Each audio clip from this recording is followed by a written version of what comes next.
Got it. Yeah, welcome everybody. Sadly, tragically, painfully, Rachel and I are in different countries. We're far apart, but still wanted to do this for you. Actually, let me turn my camera here.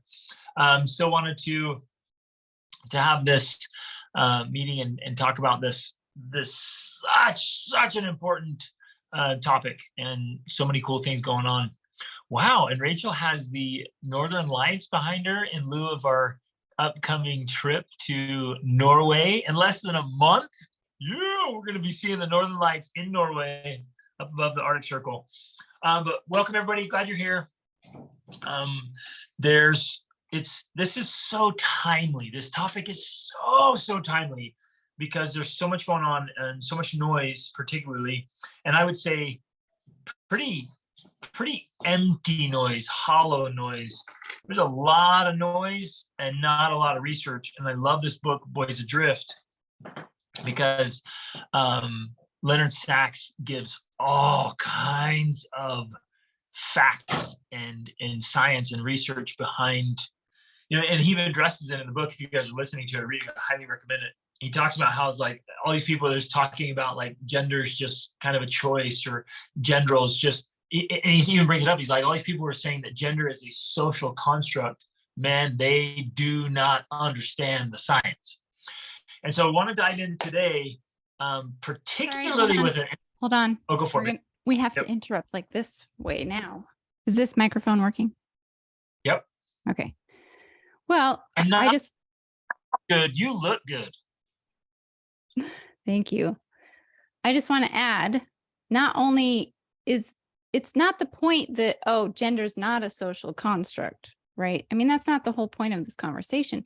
His emphasis, which I love, is that this idea is damaging to boys, particularly. They're some of the ones who are suffering the most because, as his research shows, there is clear evidence that boys' brains and girls' brains are very different. And so not recognizing this is hurting our boys. And we're going to, totally dive into this today, but they are suffering as a result because of some of these false ideas that, boys and girls are the same and gender is really just a social construct. And we've trained boys to be violent and to play with guns, and we've trained girls to play with Barbies, but that's not really the case that we're going to dive into. And as a result of us not understanding that, boys are suffering. They're suffering. And there's this growing epidemic of unmotivated boys and underachieving girls. So this is huge. It's a big deal. Even for me, already kind of believing this, or at least questioning some of these ideas that are out there now, it was still eye-opening for me, like realizing how big of a deal this is. So I just wanted to add that part. It's going to be a little harder here that we're not in person together. We can't interrupt each other as easily. So we'll try not to. Our interruptions will be less effective, especially because we got the international lag going on. But yeah, great point. Thanks, babe. And this has been going on for a while. It's not brand new. And so we're seeing it in little boys. We're obviously seeing it in youth and teenagers, but it's already happening in universities and in young adults going into the workplace and into marriage. And we're seeing it in massive scales at what's happening in the universities, and young men that are just lacking motivation or drive or direction. And what kind of happens physiologically in boys, if it's not addressed well, and this is where we're going to focus in today. If it's not addressed well, it just gets compounded and exacerbated. And then we have young adults that are, it's adding to the failure to launch. I want to point something out really important here. I'm guessing a lot of you have boys in your home, but there may be a few of you watching or listening or watching the recording and thinking like, well, if you only have daughters, and some of my clients only have daughters, this is relevant for you as well. Like this matters, because whether you have sons or not, you're going to be interacting with boys. and teenagers and young adults. And if you have daughters, they are going to be interacting with, playing with, having friends with, and then dating and then marrying. Like, and if just as society, for husbands, for just understanding the people in your community, in your church, in your home education co-ops, like we have to learn to understand boys and girls and men and women. And so actually I wanted to start with a question and really let this sink in for all of us as I've been contemplating and kind of chewing on this. And I want you to think about the question. I'd love to hear your responses. What is the risk of not understanding, really thoroughly understanding what is happening physiologically in the body and the brain of boys and girls? What's the risk there? And I'd love, you can jump on mic, you can throw in the chat, like what's the risk of us not thoroughly understanding what's actually going on?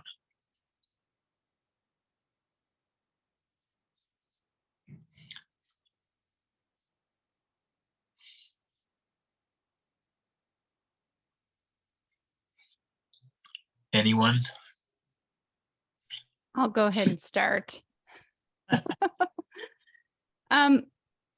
I think the risk is the greatest fears we have coming true, especially regarding our own boys. And that's them being completely disengaged. And, I've seen this on and off in my own boys even, and we have great kids, but I've still caught glimpses of it. And it's frightening to me to have them have this attitude of, it doesn't really matter. I don't really care. All I'd rather do is play video games, which we're going to address, especially towards the end, about why that's happening. And I guess for me, I think about it not just with my boys, but how am I going to prevent this with my grandsons? Because it's only going to get worse. Like this, the technology for one thing that's here, and the video games and the addictions that are already occurring, and the checking out that's already happening, it's only going to exacerbate and get worse as our kids have kids. So when I look at something like this and I look at, say my 12-year-old disengaging or wanting to play video games more than he wants to go outside or do other things, I don't just see that and get afraid. I think, wow, what's going to happen with his kids? Like, how am I going to prevent complete disengagement in my own grandchildren? So for me, that's one of the things I think about is like, what are the long-term effects of this going to be? And as it increases with technology, artificial reality, augmented realities, I mean, the whole Ready Player reality is coming on in. It's yeah. Okay, you want to read the comments, babe? Yes. Laura says, I think the risks are huge. When I first read Why Gender Matters, I realized that I was not raising my son in the way that benefited him. I changed the whole way I viewed his personality, education, and what he liked to do. I think the risk is that they become disengaged from living. Being disengaged is what I'm seeing the most in my son's friends. Exactly. I think you nailed that on the head. And I think for sure, this is my hope that when we read this book, when we have this discussion today, that it does change the way we view how we're raising our sons, that we do realize, oh, okay, I understand them better. And actually, maybe I've been doing some things that are contributing to these behaviors and attitudes that I don't really like. And it's partly my fault because I'm doing things in a way that's not beneficial to him. So that's fantastic. Tasha says, my daughter and I have been reading Wild Things, The Art of Nurturing Boys. Fantastic. I haven't even heard of that one. And it's been such a great reminder to help our sons meet their needs. Love it.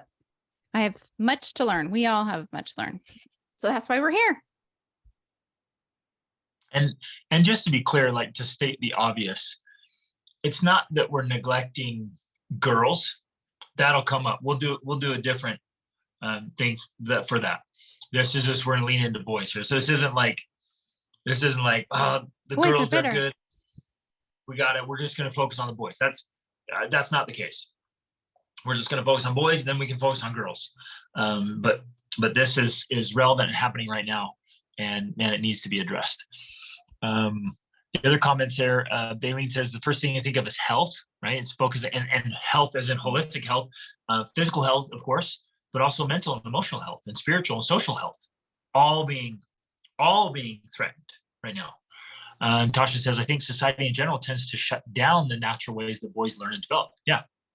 It's almost like we're trying to force them to fit in this other like framework that works for some people, but it doesn't work for them. In fact, in chapter 2, especially, he points out that so many of our frameworks in society work really, really well for girls, and the way the girls' brains develop and the way they work, and they like to please adults. They like to be engaged with adults. They like to please teachers and get good grades and work through those. They're drawn by that, where boys are like, no, I could care less.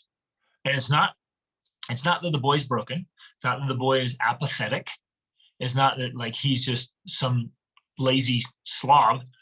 It's that the brain develops differently, and it's tied to relevance, and relevance as he sees it, where he's just simply not going to be motivated by other rewards that girls might be motivated by. What motivates a boy and a girl is very, very different, and that's biological, right? And oh my goodness, I don't know who's read it yet. The research he backs up with chimpanzees, and how he talks about, he's like we got to break this idea that it's strictly social, right? Because you could argue if it's only among humans, if it's only happening among humans, then you could argue, oh, it's just social. He's like, but if you go to other species, other animals, and you see a very similar, especially where we're very similarly related biologically. And he's like, you see those same things, the differences between boys and girls, and if they're similar in the behavior and the brain development, he's like, that even backs it up even more from just a pure like evolutionary or scientific background. And his research there was awesome and spot on. I'm trying to raise my hand. Oh, go ahead. You can't see me. I'm looking at the chat. I'm raising my hand because I have a comment, and I actually have a slide about that. But darn it, now I lost the comment. Oh. Okay, I've Keep got some more to talking. say. It'll come back. But I do have some slides about this, so you might want to wait for a second. Let me hit this stuff here, and then I'll let you drive. Okay. Some of the I thought about is like if we misunderstand our sons and our daughters. Oh, wait. Sorry. I thought of it. Thank you. That's all I needed you to do was talk, and then it would come to me. You were talking about how a lot of how the school system and things are set up benefit girls, which we're going to discuss more. But I just wanted to add this idea and thought that from a historical perspective, that actually makes sense, because for a really long time, society was based around things that benefited men mostly, right? I mean, that's why the whole women's movement was a thing. So it does make sense that there would be this swing and this shift. But I think what we're realizing now, hopefully more and more people are realizing now, and society is realizing that swinging that far is good for the girls, but now the boys are struggling. So we have to kind of come back, or we have to make accommodations or adjustments or do things in a different and new way so that both sexes are thriving and one's not suffering at the expense of the other. So that was my comment. Which ultimately comes back to why we do what we do in kind of alternative education is we want it and need it to be customized to the child, to the individual. But this is not our education coaching. This is the formula coaching, just to remind you. Well, anyone who's here, we would invite you to homeschool your kids and join our home education coaching. This is not a homeschooling sales pitch. We promise. Yes, it is. Whatever. This is I am selling home education right now. It is awesome. This is an awareness of the problems that exist regardless of schooling choices discussion. Gotcha. I'll be nice, babe. Okay, so as I was thinking, like, what are the real risks here if we don't understand what's happening in brain development and physiologically? If we don't understand how boys progress and grow and mature, and if we don't understand how girls progress and mature, and if we don't understand the differences, well, a couple of things is we misunderstand them. And if you misunderstand an individual, if you misunderstand your own children, in fact, if you misunderstand yourself and you misunderstand your own children, well, that's going to lead to just a mountain of problems. You're going to come to erroneous conclusions and judgments, and you're going to take all the wrong tactics and tools and strategies, and you're going to blame the kid, and you're going to blame the thing, and you're going to think, well, just something's wrong with you, or something's wrong with this, when it's just misunderstanding, right? So then we misunderstanding, and it's kind of what we like to call kicking against the pricks. It's like, this is how it is. Why are you fighting that? And I think a lot of times we run into a lot of problems in family life, in marriage, in parenting, when we try to fight against what is. And so the more we can find out, like, the nature of things and how things are, like, for example, how men are and how women are, not that there's no crossover or misunderstandings or, equality, but when we understand some of those basics, it actually removes a lot of the problems that we face. So it's kind of that idea of like, let's stop kicking against the pricks. Let's figure out how things are and start working with it instead of against it. Exactly. We cause so many unnecessary problems by fighting reality.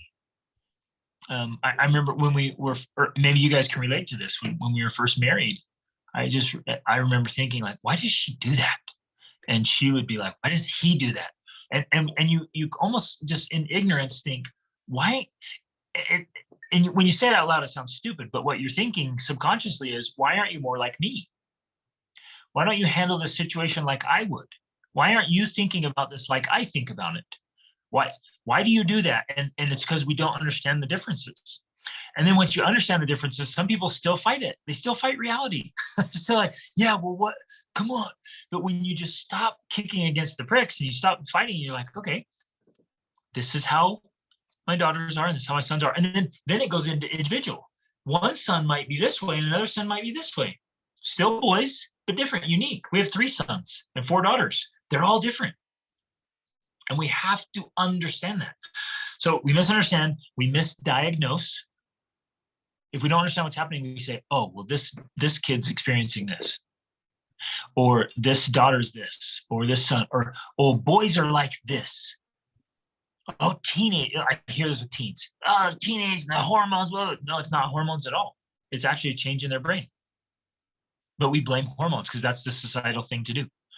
And we think, oh boy, this boy, he's just lazy and indifferent and apathetic, and I'm just going to beat it out of him. And you stop liking and loving your own son because he's not conforming, he's not obeying, he's not doing what I say. He doesn't seem to care about things that are important to me. That's he should care about. Right, he should. All the shoulds, yeah. He should care about this, really? Well, if you deeply understand what's happening physiologically, you wouldn't say he should care about this. You're going to be like, oh, well, right now in his developmental stage, that's not likely to happen, right? So it's a misdiagnosis. Then we mistreat, either in our just interactions we mistreat, or we mistreat as we're offering some kind of, quote, treatment for their development, right? Of like, oh, let's try this and let's try this and let's introduce these things. And we try to introduce things that just will not work. And I see this all the time. I see it in parenting. I see it in education. I see it in these corrective programs that just utterly fail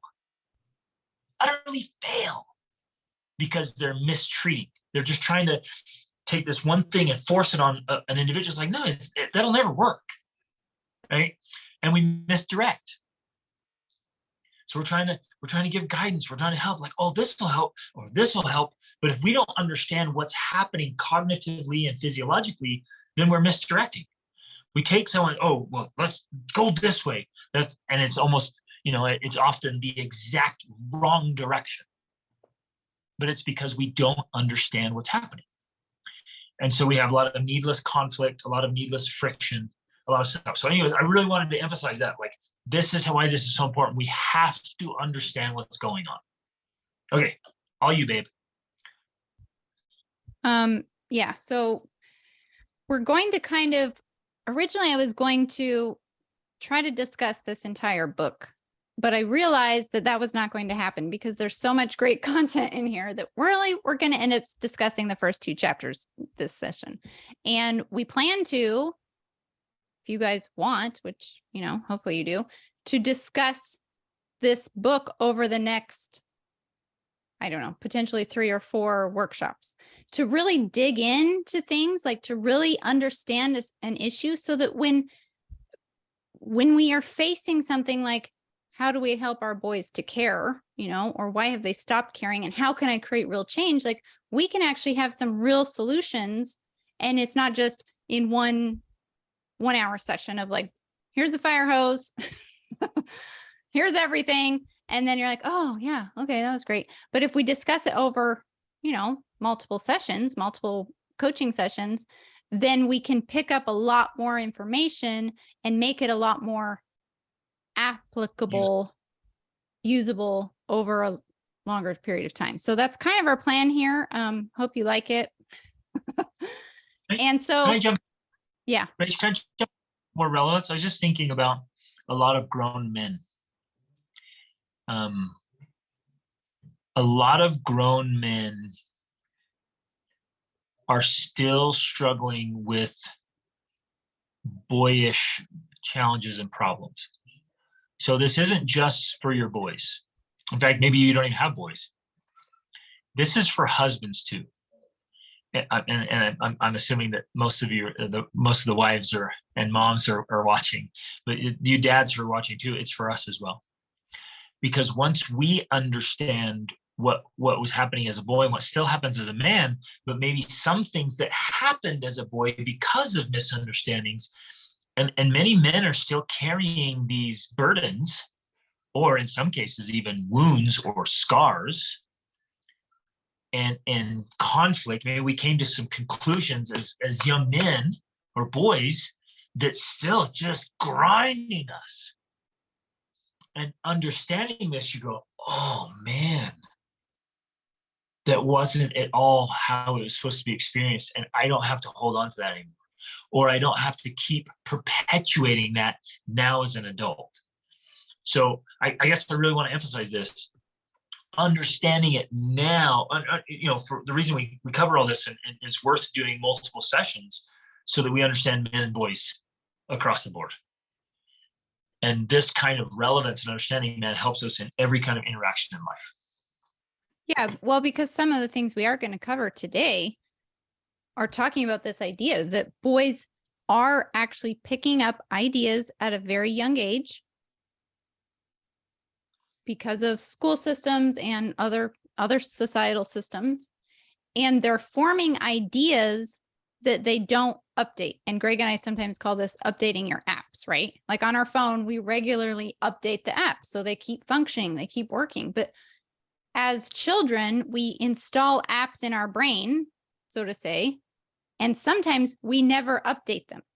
So as an adult, a grown man, you can be dealing with issues. You could be dealing with something that you installed in your brain when you were in kindergarten and not be aware of that, and not be aware that you've never updated that old programming. So that is why it's important to understand some of these things and to work through them and help our sons and our husbands, and ourselves update some of these apps and be aware of what has happened. So we're going to be talking about, why have boys and young men stopped caring? Why are they unmotivated? Why are they underachieving? And we are going to discuss ultimately a lot of, let me go to this one really fast. We're going to discuss all of these different aspects, right? We like to call this the wheel of life. And you can use the wheel of life in everything. You can use the wheel of life, in your marriage, in your parenting. In this case, this is, raising healthy boys and men. So we're going to talk about what are the contributing factors from school and education, from the toxins of modern life, from video games, from medication, from what we're in the book he calls the forsaken gods, which we're going to talk about that. I've added lack of adventure, lack of responsibility, and then societal movements like wokeism and some other things like that. Like, how is that contributing to healthy or unhealthy boys and men? Now, today, like I was saying, there's so much content here. We can't cover it all in one session. We're actually just going to cover the school and educational aspect of this today. And there's a lot of awesome and critical points here that we or may not even be aware of that are contributing to our boys checking out. They're just not motivated to learn, which carries over into not motivated to do hard things, to put forth any effort. All of this is connected, and it's this school system, the education system, even if we're homeschooling, some of these ideas that we've picked up are contributing to them picking up these ideas, installing these apps in their brains of, I just don't care. Why bother? Why? There's no point. And we're going to look into why that is a thing and why that's happening. But really quick, I was going to do this one here. This is just an example, and this is actually from college enrollment, not even in graduation, but just enrollment. And not that college is the end all be all of, success, but I think it's an example of what's happening across the board with boys and men in general. In 1970, 57% of undergraduate students were male. Now, like we were saying, historically, in some ways, that's because the women's movement, all of these things, women were disadvantaged, and that's changed. And that's a good thing. We want that to change, but not at the expense of men being disadvantaged now, because, women are going to be looking for partners and they want to have families, and they need to have equal partners. And if men are underachieving, that's not helpful. That's not good for girls either. And so we can just see quickly this graph that it's steadily declining the enrollment of men in college. And this is playing out in other areas too. Like, it's not just college. This is just an example of how men and boys are disengaging from pursuing and achieving things. Okay. So one of the first things that are playing out here with specifically school and education, and a lot of this comes from societal movements, including, woke ideas about the patriarchy, and gender is a societal construct, right? That gender is not really based on biology. There's a lot of ideas out there, but it's becoming damaging to boys because when you look at the research, it actually shows that the brain development in boys and girls is different. Now, in this case, I'm highlighting, say, academic skills or fine motor skills, things like that are related to school. There is plenty of research that shows, boys are more advanced in other areas of brain development than girls are, if that makes sense, right? They're different things. Boys develop here faster than girls in certain areas, and girls develop faster than boys in certain areas, but it's the things that they focus on in school that girls generally develop in faster, that boys are struggling with, right? So a 5-year-old boy who goes to school, kindergarten, with a 5-year-old girl, his brain development he's less developed in those areas. It's the equivalent of sending a 3-year-old girl to school and asking her to sit still, to listen, to do reading and writing. And, for most of us, we're like, no, we wouldn't do that. We wouldn't send our 3-year-old to school. But that's essentially what we're doing when we're sending a 5-year-old boy to school. So we can already start to see that there's some problems here, that we're going to start having this boy that feels overwhelmed. He feels stressed. He feels, like he can't do these things. You're asking him to do something he's not developmentally ready to do. And this is where he begins to have this hate of school. Go ahead. Yeah. he's not interested in them. He doesn't have those interests yet because Mhm. of the timing. Well, and I want to really, really emphasize here, because they develop at different rates it has nothing to do with intelligence. Right. Like It's sometimes not. it has nothing to do with intelligence. And the brains develop differently. So they're drawn to different things. Now, does Mhm. this biology that also does not determine intelligence or worth in society? I mean, and I think we all know that cognitively, right? But subconsciously, I think we start thinking that.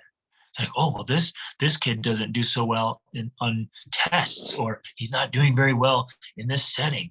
Something must be wrong with him, which now in our society is like, well, let's drug him. There's a pill for that, is the answer to everything. It's just so absurd and so wrong at so many levels. But this isn't about intelligence. It's just simply about development, and both areas of development and speed of not even speed, but just timing of development. Yeah. And so tying it back in, because you already discussed and touched on the chimpanzees, and I have a slide on that, but I want to tell the story from the book. And everyone has different viewpoints. I personally am a Christian that believes in evolution, but I know that that's not a common thing.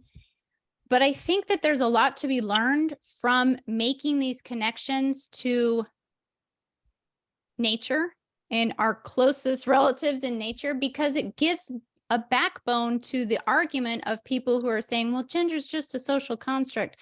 We're like, well, if that's the case, do you believe in evolution? Do you believe in biology? Because if you do, why are there similarities in chimpanzee behavior, versus human behavior? And I want to talk about that more. But one story that I'm thinking of is in the book, he talks about the, And real quick, babe, yeah, go ahead. he put out a book that at a cellular level, as a man, I'm more closely related to a male chimpanzee than I am to my wife. I thought that was really fascinating. It's like your Cellular, chromosomes and genes, the DNA, yeah, which yeah. is interesting. And he was talking about how that just means the way your brain thinks about things is more similar that way than the way my brain thinks about things, which is interesting. But so the story is that they were observing chimpanzees, and they can learn how to fish for termites with sticks. And they have to get a stick and peel it off, and then they stick it down in a hole and wait for termites to climb on it, and then they pull it out and they eat the termites off the stick. Well, girl chimpanzees. Precious, by the way, I have done that in Costa Rica. We ate from a termite mound, and it was awesome. They tasted kind of like carrots. It was great. That's disgusting. Girl chimpanzees will sit there, they will watch the adults doing it, and they will do it just like the adults do it. The boy chimpanzees run off, run around, they don't pay attention, they play, they wrestle, and it takes them 2 years longer to figure out how to do the same thing. Okay, so that's the story that I was thinking of related to this. And it's not about those dumb boys, they're just idiots. Like, why don't they pay attention? What are they doing? It's because they have a different role. Yes, that's what I was going to say. It's not about intelligence or capability. It's that there are different capabilities that they're developing. Each of the sexes are developing at different phases and stages, right? Okay, so then back to here. We're just basically saying that part of the problem with the whole educational system, and even as homeschoolers, I know I've been guilty of this before, is expecting my boy to be able to do the same work that my girls can. And again, not thinking that, oh, they're dumber, they can't handle it, but just that they are not developmentally ready to do the same type of work. And on top of that, the challenge now is that, especially in the school system, the academic requirements are becoming more and more rigorous. In fact, they're saying that kindergarten today is basically like first grade. And so they're requiring more, and boys already were not ready to do that work. And so that's why they are struggling. And it's no wonder that they're checking out and saying, why bother? I can't do this. They mentally, physically cannot do the work that we're asking them to do. And so they're checking out and we're saying, what's wrong with you? Why don't you do why can't you do this? Go ahead. You're taking something that didn't work and making it worse, right? Yeah.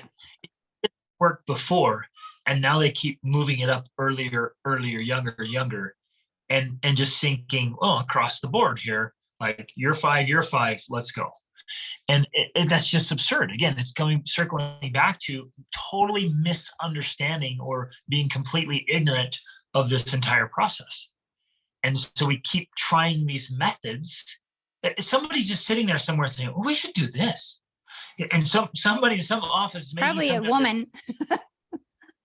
and it's across the board. It's like, well, let's do this without even understanding what they're talking about, what the implications are of what's happening. And we're bringing this back to you. Maybe you are a decision maker in some kind of organization, but you're definitely a decision maker in your own home. And we have to understand this process, and we have to have different resources. And I think maybe you'll get into this, Rachel. In order for this to be effective, we have to have different resources, different tactics, different techniques. We've got to know how to work with boys and girls. We got to know both. Again, this isn't just one-sided. Just we're talking about boys now. We've got to know how to do it, and we've got to have the resources that actually work, that are effective. Right. Yes. So yeah, we are going to get into that. And people were probably already distracted with this awesome slide here about being a boy is a handicap at school.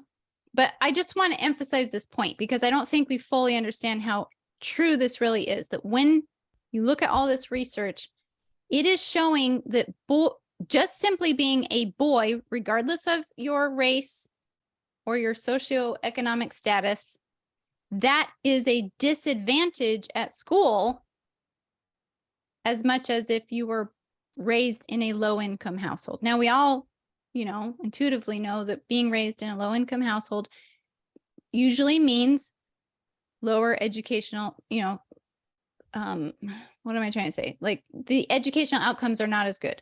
And partly that's because of a lack of resources. It's maybe single parent households, right? So the parents aren't available to help with homework.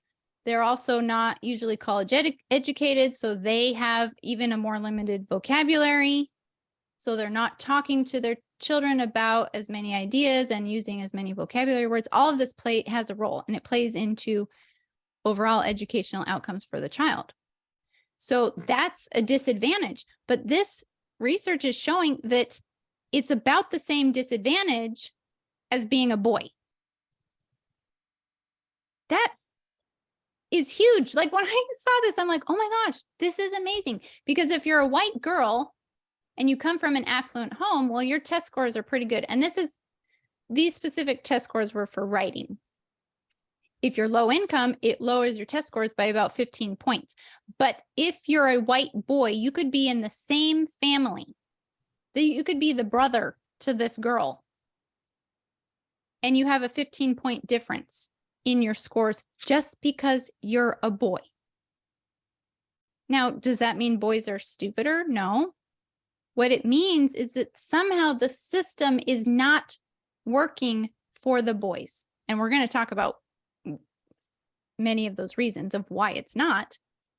But the system is not working to help boys at school. So, and that's true whether you're, Latina, Black, boys simply who are affluent. So it's not the low income part of the equation. They are just not doing as well. So I just thought that was so powerfully fascinating. And I was never in favor of all girls schools and all boys schools. I know. But until I started reading this. Yeah, now you're like, okay, there's something to that, because you can take all boys and say, no, we're going to learn this way. And we're going to dial in to you and give you the tools and the resources and the tactics, the techniques that work for you to learn this material. And girls, we're going to do this for you. We're going to customize it to what works for you. And honestly, now thinking about this with this research, I think that would be more effective. Yeah. Because you wouldn't take just general techniques that work better for boys and try to force the girls to do it. Right. Because that doesn't work either. Right. That doesn't work either. And so the reason that chart exists is because a lot of the structure and the systems we're using are really catered to a girl's type of development learning. Yes, that's a fantastic point, because that is exactly what's happening. We've made this shift in society, and the current strategies used in school actually are great for girls. Girls are thriving in these, and that's why they're doing well. But the boys are being disadvantaged. And so what's happening, and again, we're trying to look at the big picture, like, why are boys struggling? Why are they unmotivated? Why are they underachieving? Well, we're going to put all these pieces together, but one of these things is because they're developing this early hate of learning. And it's the misunderstanding by parents and educators of the male versus the female brain is one of these reasons. They develop an early hate of schooling or learning, and that can stay with them through their teen years and into adulthood. Then this hate of learning can develop into a hate of doing things that are hard, which is directly connected to underachieving young men. So it's all these pieces, right? We're putting together all of these pieces of what's happening here and why is it happening. One of them is boys are developing this early hate of learning because they're often being asked to do things that they're developmentally not capable of doing. And right there, they come to a conclusion. So they're expected and required to do something they're not capable of doing. It doesn't work. Parents expect it. Teachers expect it. Society expects it. They can't do it. And so the boy just comes to a conclusion. As a boy, what's the point? Yes. What is the point? This is ridiculous. So he implants that programming, his software, his app, and he holds on to that. And unless he somehow goes through a process of completely updating his mental programming, he's way into adulthood, going to have what's the point? Mm-hmm. What's the point? I couldn't get it. I can't do what people expect me to do. They ask too much and I fall short. Maybe I'm dumb. Maybe something's wrong with me. What's the point? And so the sense of apathy or indifference or this bitterness, this animosity stays with him all the way into adulthood. And so as an adult in the 30s, 40s, 50s, doing things that are based on that old programming. Man, this is so important. Exactly. So, and then this is just really quick. One solution that is actually proven to work based on Finland's education system is waiting to start, specifically boys, but I think it works for girls too, because really we don't need to start girls school so soon, is to just not start formal schooling. And in Finland, they do not start any formal schooling until the age of 7.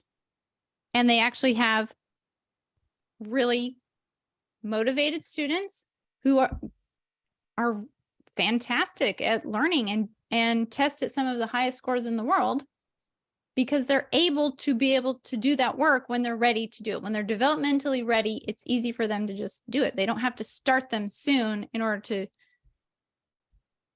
help them be able to do it well. In fact, if kids start school 2 years later and are taught material when they're developmentally ready to learn, they're less likely to hate school. And if they don't hate school, it's easier to get them to learn. And so this has been proven in Finland.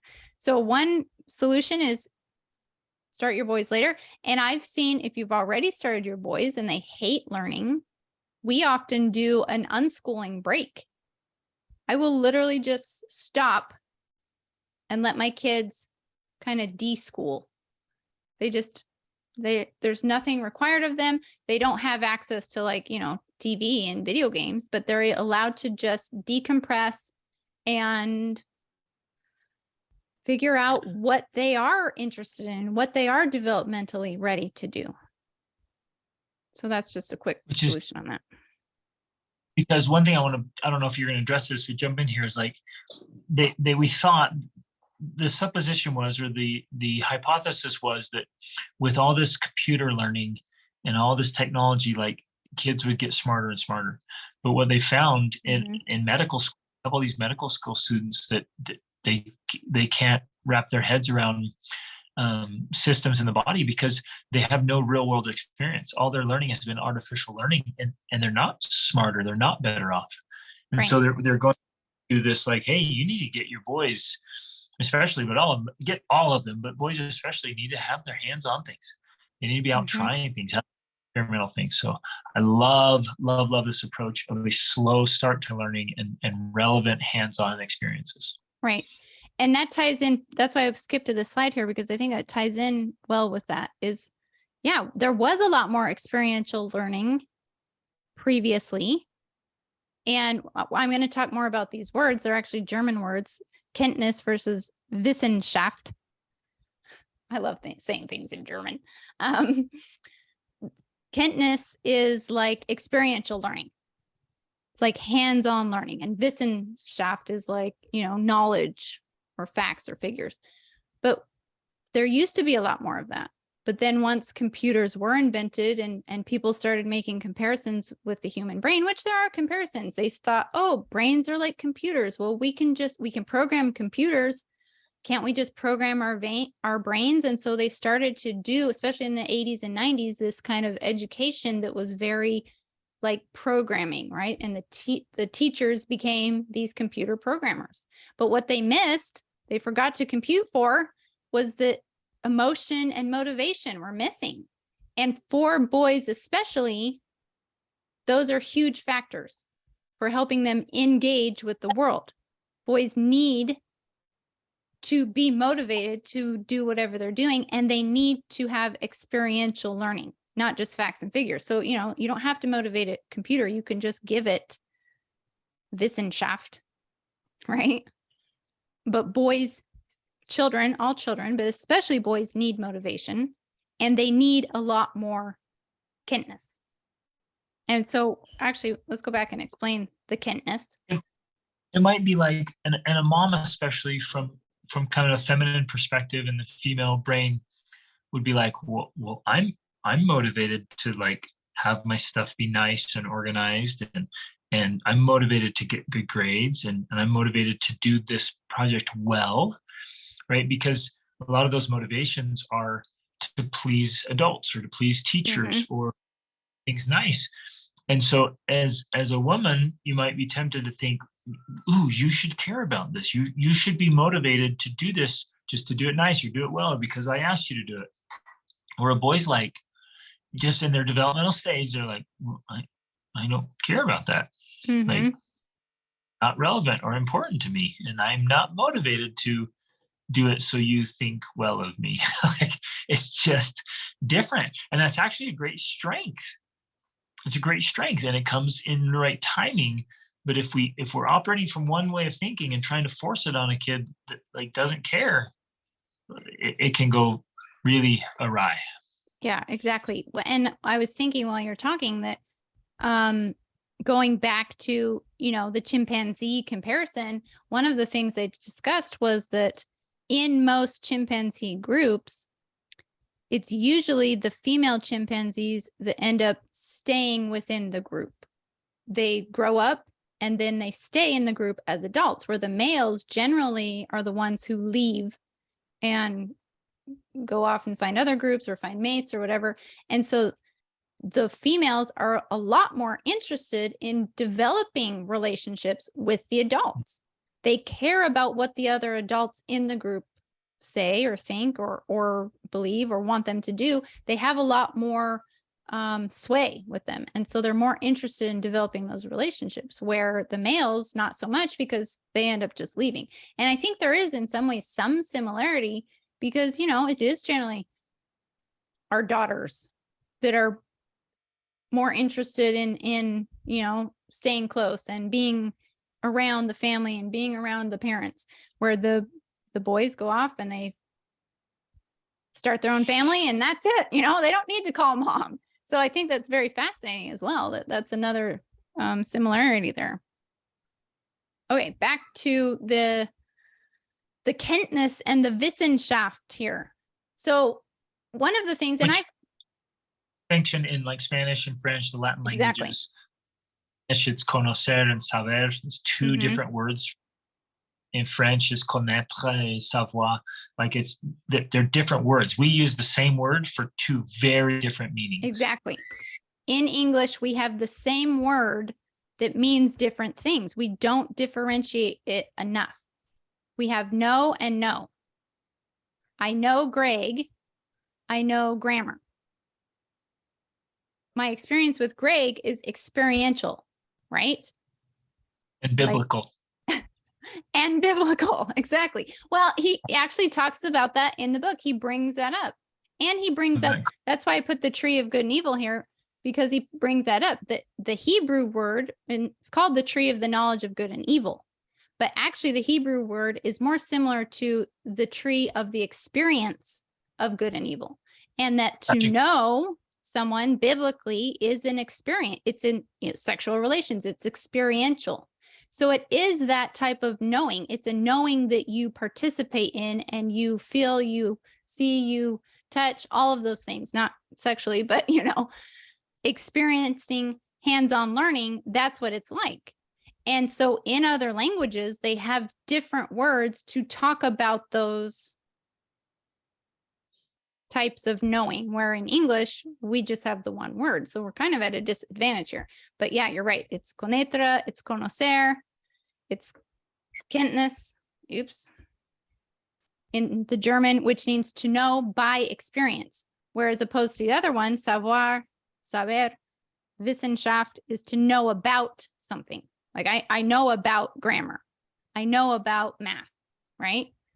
And when we say that in English, it sounds kind of funny because we're like, when we say I know about something, it means we don't know a lot about it usually. But this is a type of having wisdom and knowledge as opposed to having the experience. And what I absolutely love from this book was he told this story about, he was in Switzerland or Austria, I think, and he was observing a school. And the students had gone outside with the teacher and they were in pairs and they would blindfold each other. And then they would walk them blindfolded over to a tree in like a forest. And then the students, while they're blindfolded, would smell the tree, touch the tree. Some of them, he said, would lick the tree. Then they would walk them back, still blindfolded, take off the blindfold and say, okay, now point to your tree. And they were talking about this learning how to see without your eyes. And then he said that he was there kind of laughing about it a little bit. And the teacher was like, okay, you're going to do it. And so she put a blindfold on him and had him walk over there. And he said he was able to, after doing that, they took him back, would take off the blindfold, and he was able to point out which tree was the one he'd been touching. And that's what he refers to, that's what they refer to as Kenntnis. It's this knowing, it's this experiencing of life in the world. And we're missing that. I think all of us are missing that. I know that we're missing that in our family, and we do a lot of experiencing or try to, but I still feel like we're missing this active learning in the world. And a lot of it comes from having so much technology nowadays that we are becoming dependent on it, but it's limiting our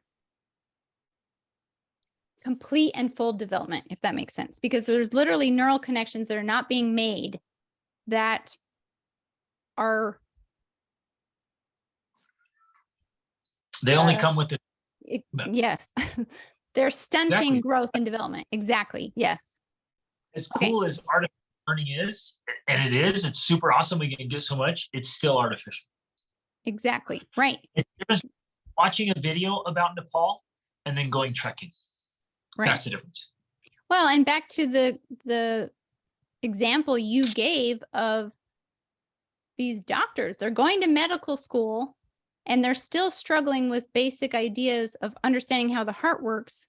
because they haven't worked with pumps or siphons or other hands-on things. They've done all of their learning through books or through technology. And so they're suffering understanding these basic concepts. Okay, there's some comments in here that I'm going to read for a second. So I haven't read the book yet. It's on its way to us. I wonder how much of the declining college enrollment and educational performance is also just a result of men and boys recognizing the pointlessness of some of the classes, degrees, and methods used in most schools. It seems that many men and women are becoming disenchanted with college. Absolutely. I would 100% agree with that. Which is connected to them just having this sense of pointlessness. Like, yeah, what is the point? Because I'm not welcome there. I'm basically not welcome in these environments because of my style of learning, because of my interest, because of, we're going to talk about competition or interest in generic violence. We're going to talk about that. And so they just feel like, what's the point? And if you listen to any of Jordan Peterson's stuff, a lot of colleges are just becoming extremely woke. And so they've become more about activism than they have about education. And so a lot of people do feel like, yeah, what is the point? I'm not going there to actually get educated. I'm just going to be activated as an activist. Laura says, so how do you keep this from going too far? A few months ago, my son's lamb died. I had recommended that he call a vet several times. He said, Mom, me and my boss are the ones with experience taking care of lambs. I don't think a vet would do anything that we haven't tried because we have experience. He saw absolutely no value in the training, education, or even experience of a vet. Where is the balance between everything having to be experienced and having value in learning something from another person? That's a great question. And I would say, unfortunately, or fortunately, this is how they learn. It's when really hard things happen like this to our kids that we have to watch them go through that's sad or challenging or difficult or painful. That's when they learn the biggest lessons.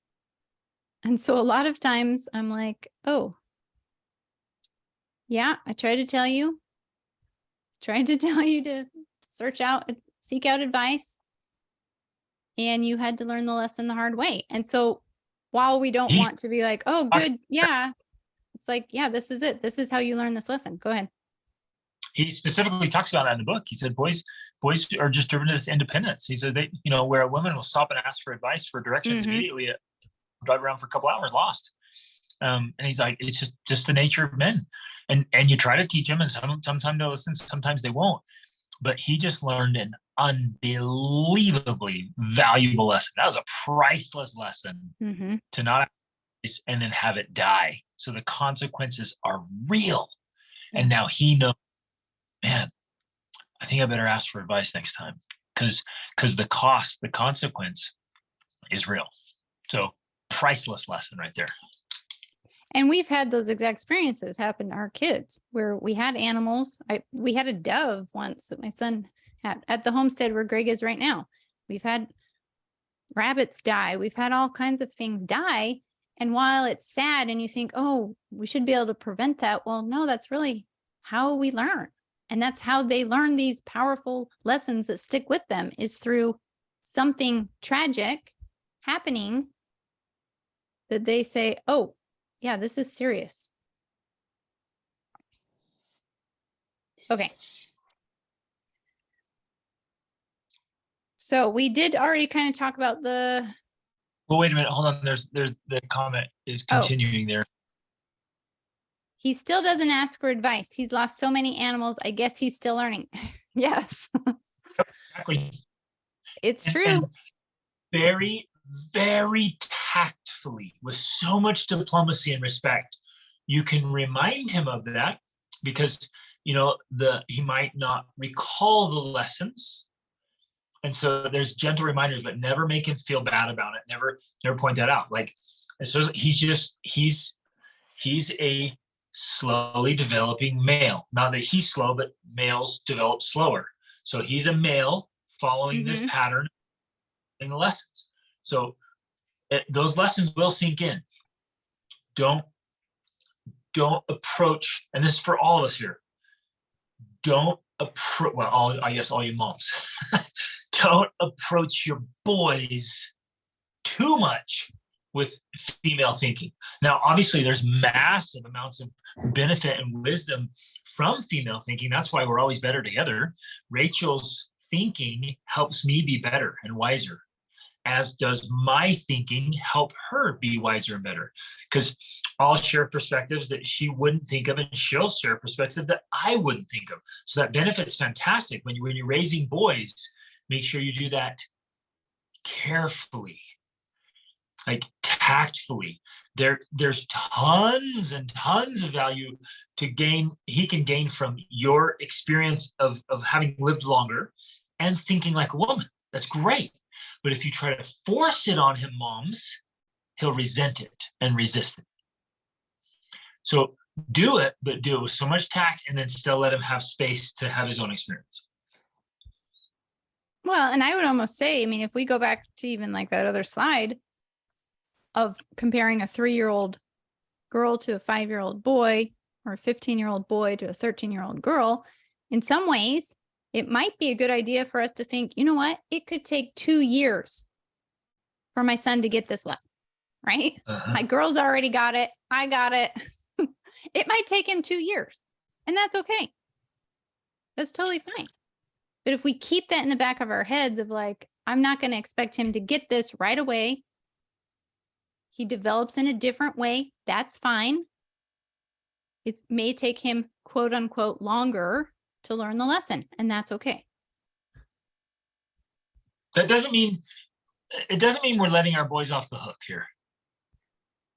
We can still hold a standard, but we have to carefully measure our expectations. Well, and we can find ways to work the way that they work. Yep, exactly. Find the right ways to motivate them, and find ways to throw in, healthy competition, because that is one of the things he talks about that is missing that boys critically need. They need the healthy competition. Okay, so this is just interesting about the chimps here. But there's also then these comparisons that, and we touched on this before, that really the current accelerated school systems enable girls to survive and thrive because they're more interested in pleasing adults. But it's gender disadvantage to boys, and it's creating a crisis for them. So just wanted to touch on that real quick. Then this is interesting because we're talking about the Kenntnis, right? The experiential learning these hard lessons like animals dying even. And there's this researcher who studied specifically orphaned and abandoned children after World War II. And they spent a lot of time in impersonal environments, hospitals, orphanages, and this researcher calls it hospitalism. And they figured out from all this research that kids need to experience the real world, and without it, their development becomes impaired. There's another author who wrote a book. I read it years ago. In fact, I would love to reread it actually, but I packed it for Portugal, so I'll have to wait. It's called Last Child in the Woods. And he calls this nature deficit disorder. And I think it may have been him or actually a different author, calls it cultural autism, where it's essentially because kids are now living in a weird way, kids are living in a sterile, impersonal environment because they spend more time in front of a screen or on a device than they spend interacting with humans or in nature.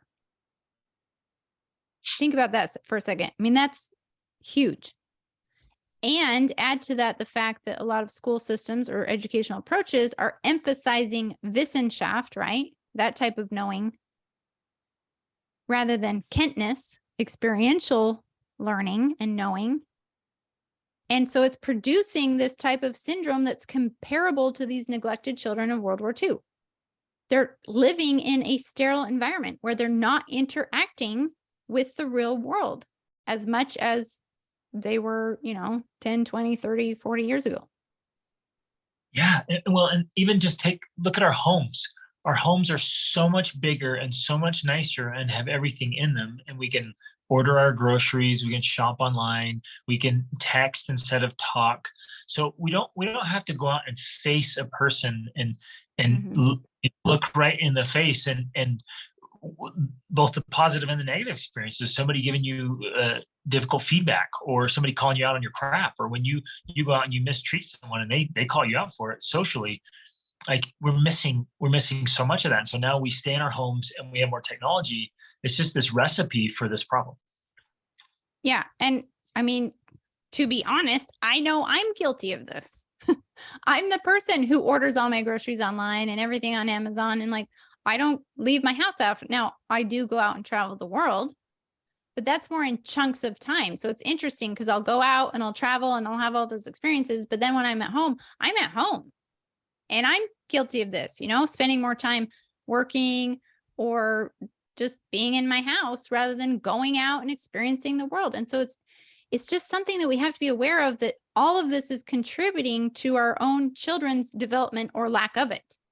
I am guilty for not leading out with those things, of going out more, going out to the store even, or going out into the woods or taking walks or whatever, all of those things. And so we have to be more conscious of doing this. And then I also thought it was interesting that these children who are spending more time in front of a screen rather than the real world are at a higher risk of ADHD. Okay, then we did see this one about, why why learning has shifted from Kenntnis to Wissenschaft, and that's partly because of the computer age and all of that, the development in technology.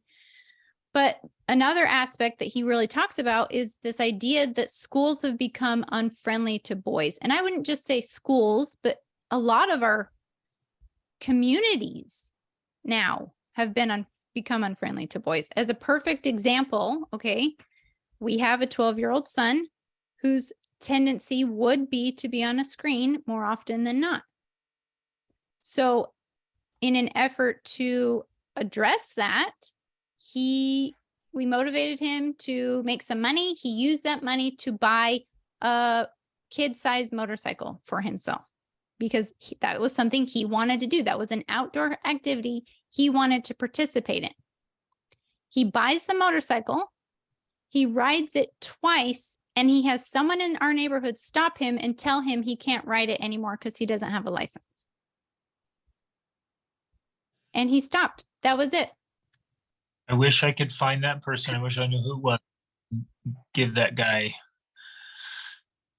some thoughts about development. Give him this presentation.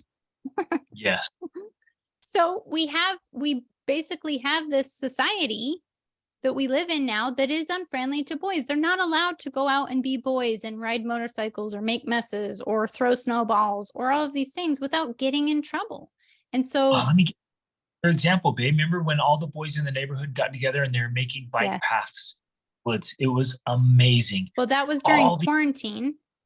That was the only time our children have interacted with any people in this neighborhood was during quarantine. And all the kids went out to the woods and were building bike paths and forts and playing. It was incredible. And then the HOA just lost it. They all got in trouble for making these beautiful, they weren't destroying anything. They weren't hurting anything. They were actually being boys and doing good, productive, wholesome things outside of their homes, off screens. I mean, it was perfect. It was exactly what boys want to do and should be doing. And they had to have a big meeting about it. And they made this huge deal of it, and everyone got in trouble, and the boys felt terrible. So then, of course, what's the boys' response going to be? Oh, what's the point? I tried to go have fun, do productive things. What's the point? So we are causing this problem as a society, and it's got to stop. Yes. And so some of the other ways that this society and schools are becoming unfriendly to boys is reducing competition. In fact, it's shown that competition has been systematically eliminated from many schools. They're getting rid of kickball, dodgeball. They still have organized sports, but it's limited. It's limited to the number of people that can be on a team. I mean, you can have only a certain amount of people on a team, and then that's it. And so only the best boys try out, and those who would like to play but aren't that great, they're just out of luck, right? And then they hand out patient trophies. Well, so then I was going to tell this story, because he tells the story in the book that there was, I think this kid was in like second grade or something, and the teacher had announced that they were going to have this big race around the track. And this kid was so excited, and he went home and he trained every day, and he was like preparing for this race. And they had the race, and this kid actually came in second place, and he was so excited that he'd won. But then after everyone crossed the finish line, the teacher gave a first place award to all 35 of the students. And the kid was devastated. He went home crying because he said, "Mom, I thought that this was going to be like a real race, but the teacher just gave an award to everyone." They're removing competition, and competition, as we're going to get into even more, is huge for boys. They need it. And because it's missing, that is what's driving them.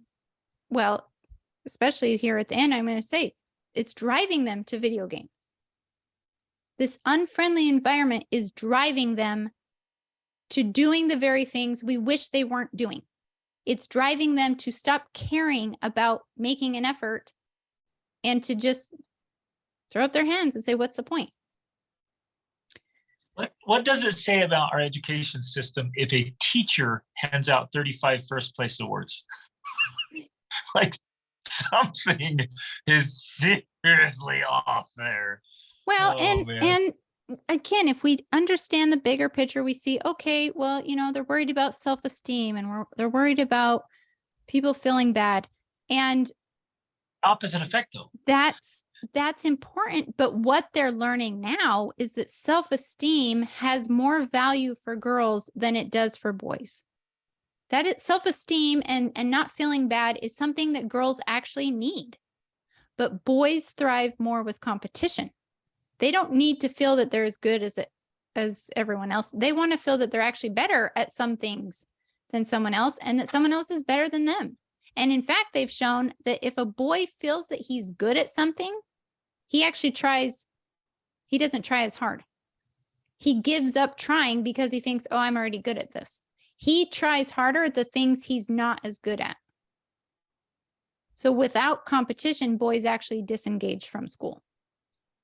And then, of course, the other thing is, like, at school, they're not allowed to do anything that could be considered violent, right? And in society, again, this isn't just school, it's our society has become this way. They can't throw snowballs or do kickball or dodgeball or other violent activities. Like, that's just not allowed because you could hurt someone, right?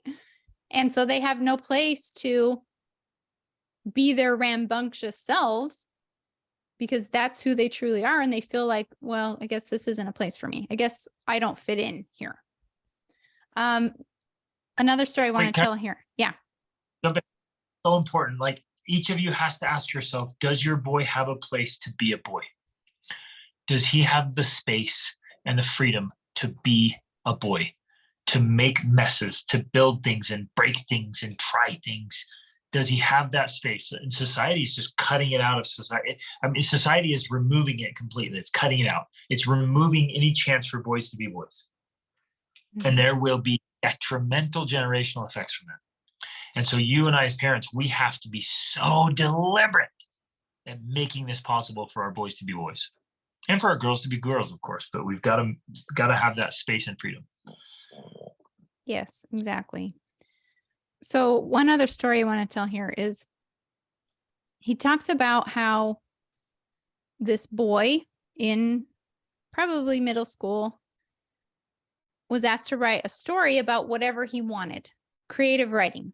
And he wrote a story about, it was World War II, and the Russians and the Germans were fighting, and it was an interaction between soldiers. And one of the soldiers shot the other soldier and actually shot him in the face. And in the writing, he described what happened when this soldier got shot. Obviously, it was graphic and violent. And this kid ended up getting suspended from school for writing this violent essay. Well, then the author goes on to explain that in 1977, he was asked to write a creative essay, and he wrote something very similar. He wrote a story that was during World War II, and it included, oh, actually, I think it was the Cold War. No, it was East and West Germany. And he was escaping from East Germany into West Germany. That's where it was. And he got, the man got blown up, amputated his legs off a landmine while he was crossing through no man's land. And he wrote about it and described it.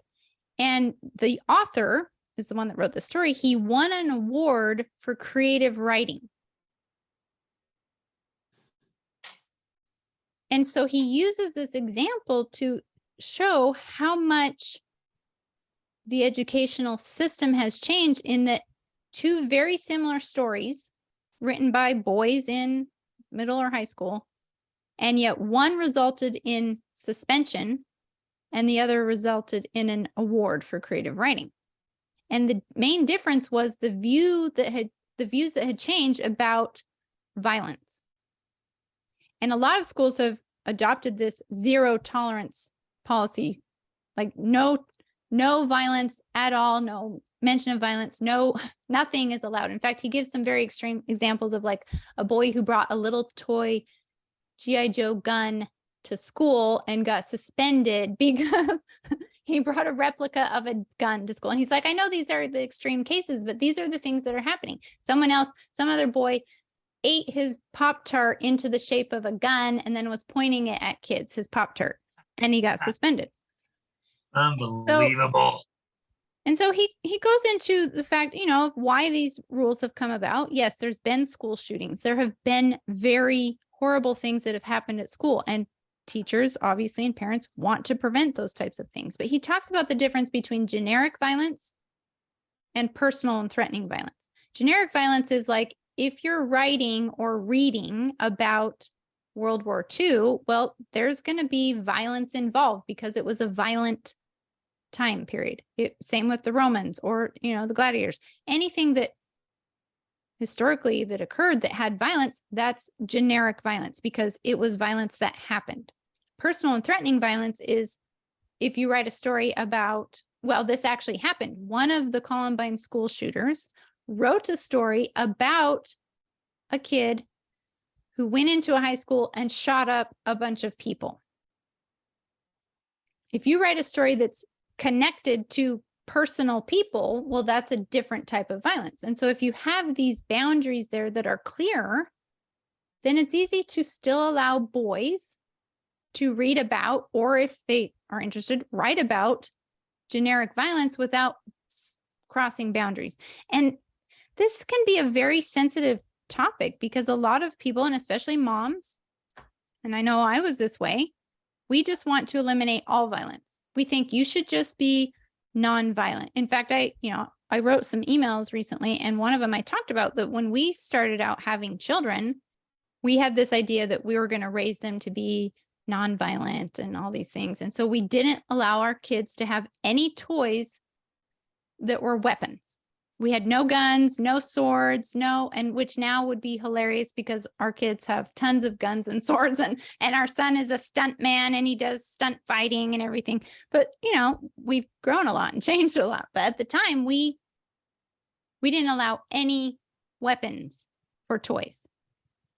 And our oldest was a girl, and that wasn't a problem. And then we had two boys. We also didn't watch a lot of movies that were violent or scary, and we homeschooled. So we were pretty sheltered and isolated. And my boys all of a sudden just started using their fingers as guns and making sounds and getting sticks and having weapons. And I'm just like, where did they get this from? Like, there's no outside input that would have given them these ideas. And they just had them on their own. And, over the years, especially, and Greg, you can chime in anytime with this, because we've come to, and Greg has actually cultivated this, I guess we like to call it the warrior side, or the, this warrior part of the boys specifically, but, we don't limit it to the boys. We train the boys too, but in Krav Maga and training of gun training, sword training, like all of these things. We actually cultivate and train them because we realize that this is a part of who they are. They have this desire to be a warrior and protector, essentially. And I think that that's something that's definitely missing from definitely schools, certainly schools, and society in general, because we have leaned to the side of thinking that all violence is bad. And as a result, which maybe I'm just going to skip there, as a result, boys are now turning to video games. They're turning to video games because they actually feel understood there. They're motivated by competition. They are interested in at least generic violence, right? In some way, but eliminating the competition from the school, for forbidding violent writing or reading just causes them to disengage from school and society in general. And in the end, they end up just turning to video games, because video games is actually a place where they feel understood. They feel like they can be themselves. And this is huge. To me, this was a huge realization, because when I think, oh man, what's so attractive about video games? Why do they like it so much? And there's lots of reasons, obviously. But this is one that really makes sense. The boys are starting to live in a world where they're just not accepted for who they are. They're just not allowed to be men, because masculinity is toxic. I mean, how often do we hear that now? Toxic masculinity. And so they're not allowed to be masculine. And so what do? A lot of them are escaping into video games. Your turn, babe. No, I think, and obviously this whole thing is we need to start thinking about what matters to boys, what works for boys, and do all we can to facilitate their growth and development. And some of it needs to be like, we need to address this. So like, we make real life relevant and fun and understanding to them, so they don't want to do the virtual. They're like, why would I go to the virtual when I have the real thing? But if they don't have the real thing and they can't get the real thing, then they're going to be drawn towards the virtual, because they're like, well, at least I can do it here. And I think we need to help boys and young men and men have ways that they can have these outlets for, shouting and yelling and wrestling and competition, and even some fighting, and even that warrior in them, which I think is a really great thing. We need protectors in society. Like it or not, there's about 3% of every single society, and has always been, that's really violent and dangerous. And we need people who are willing to protect themselves, protect families, protect those who can't protect themselves or won't. And we need to help boys be confident and strong and capable and competent, and give them the tools and the resources and the training to help them just grow and develop. I mean, I think we should probably wrap there, right? Because it was gone long. This stuff is awesome. Making all these slides is so, but there are a few comments I'm going to read. Sorry. Oh, yeah. Okay. Tasha says, when I was a Cub Scout leader at one of the first den meetings, the boys came straight from school. We were outside and the boys noticed a big nest. I told them it was an osprey nest. When they saw the osprey, and they were all running to see the bird flying, shouting about what they were observing about it. The other women, leaders, made the boys stop running and told them to sit down and do a craft. I just couldn't believe it. They made them stop being active and noticing the world around them. That is the perfect example of what I'm talking about. With the best of intentions, they're trying to get the boys to act like girls. And this is exactly what we're discussing here. And it's not just the school, it's church, it's our neighborhoods, it's the HOA, it's everything. Everything around us is being developed into a world where women thrive, which is great, but where boys are suffering.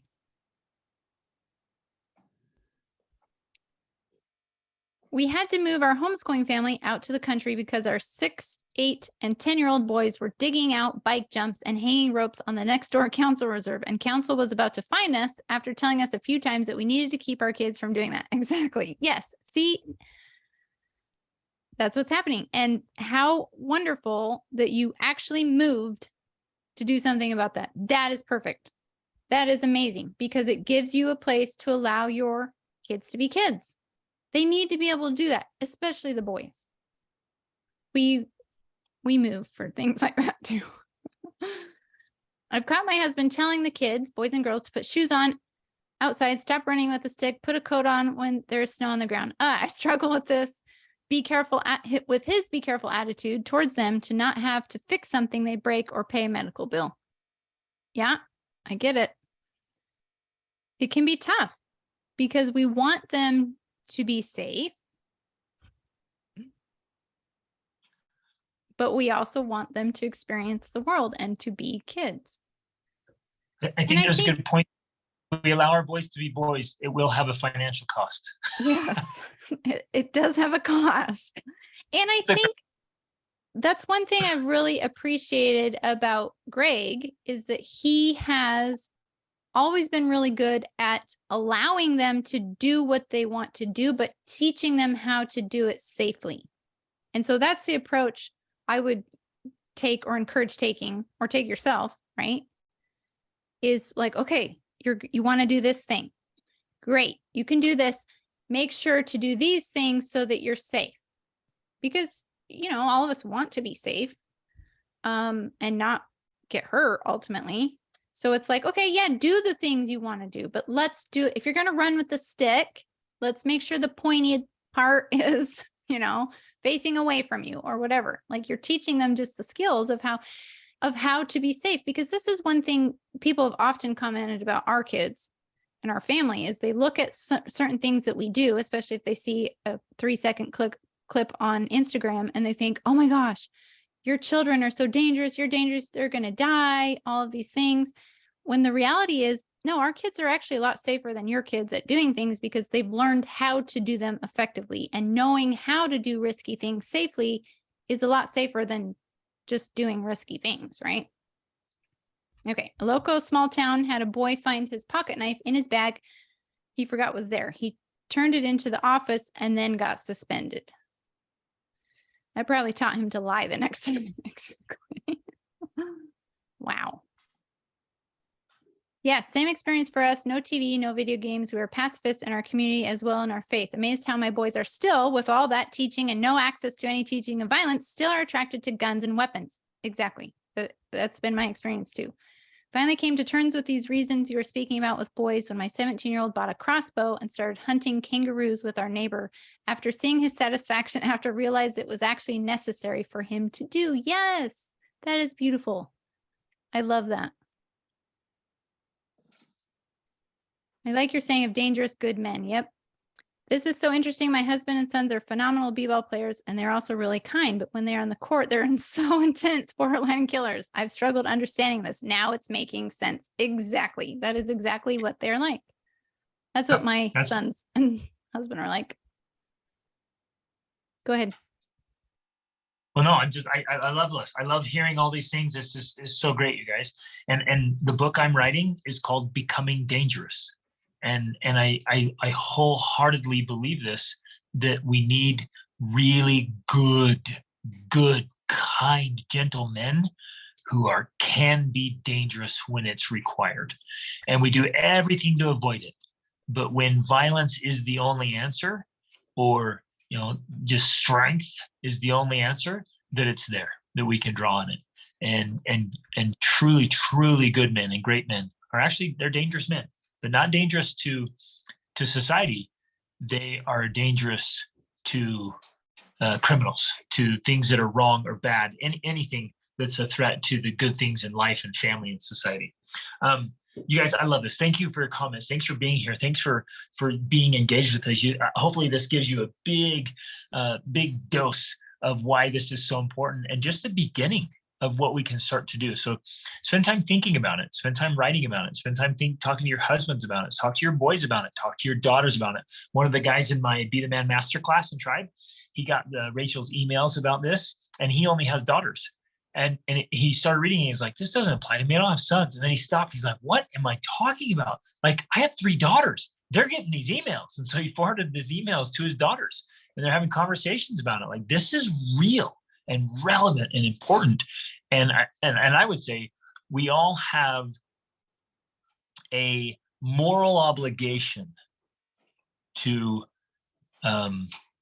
understand, first of all, understand, and then to participate in helping society be better established for this. And it all starts in our own homes.